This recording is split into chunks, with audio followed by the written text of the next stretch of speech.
और चलो एक बार फिर से हमारे बिहान बिहान का बेरा में ठेठ नागपुरी गीत का सिलसिला के रोड़े का साथ शामिल करा थी और बेसब्री से इंतजार रहे, फरमाइश रहे कि ठेठ वाला गीत बिहान बिहान के बेरा में होला तब बेस लगला तो हमारे वह सिलसिला के फिर से एक बार चिंता देवी जी अपन खूबसूरत आवाज के शामिल करे लागल है।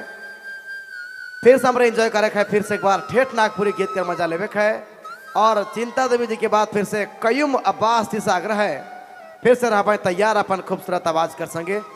फिर से हमारे ठेठ गीत बटे जाप चिंता देवी जी कर बाद कयूम अब्बास जी रह तैयार। और चलो वह तेर जनसंख्या तो बहुत कम है लेकिन रीझ अथा है, ये ते रिझते रहे है और ठेठ नागपुरिया गीत कर मजा लेते रहे है। चलो बहुत सुंदर फिर से हुलास महतो जी कर मांदर बाजा थे, बांसुरी बाजा थे, पुरखा कर देवल संस्कृति और परंपरा झलका थे। चलो फिर सब एंजॉय करे बटे जाती एक और प्यार भरा ठेठ गीत कर संगे चिंता देवी जी।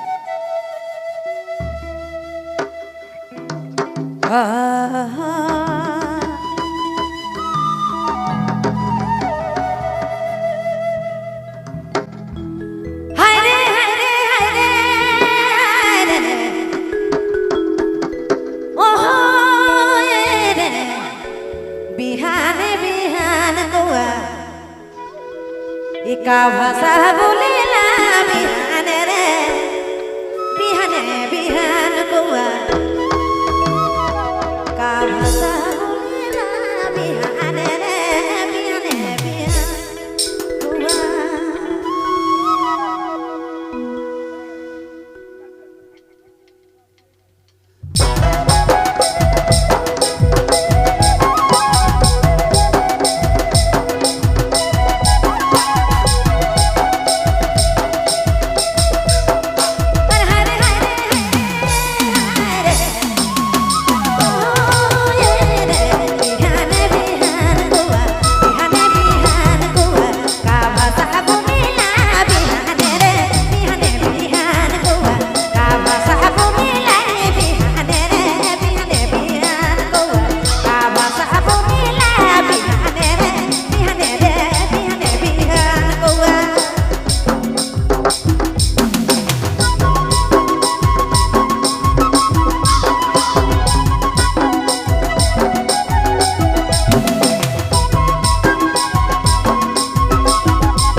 Hola